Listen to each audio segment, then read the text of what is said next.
An executor is the individual that's named in your last will and testament to handle your estate administration process. The executor is appointed by the court after your death, and they have a fiduciary duty to both your beneficiaries and your creditors to make sure that your estate is administered properly. Their main duties are to gather your assets, keep them separate from their own, report to the court every year on what's been going on and what has been paid and what's still outstanding. And once all of that is done and your taxes are filed and paid, to distribute the remaining assets to your beneficiary per the terms of your will. The key job that an executor has is to manage and distribute assets according to the terms of the will.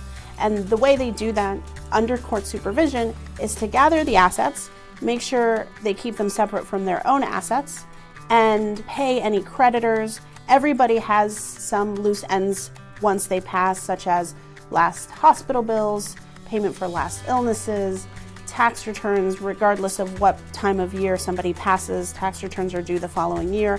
All of those obligations need to be done, and then once that's done, it's to make sure that the beneficiaries who you've named get the remaining assets per the division you've decided. So if you are dividing it up half to each of your kids, their job is to make sure that that's what happens after all of the costs of estate administration are paid.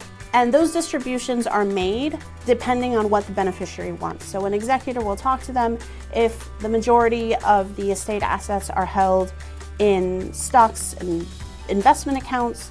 You can choose to get them divided up in those investment accounts and have a distribution in kind, which means that the distribution is whatever the assets are. If it's personal property such as jewelry or furnishings, stocks and bonds, you can also choose to have that distribution done in kind. But the most common distribution is just a check. The assets are liquidated and the executor writes a check to the remaining beneficiaries.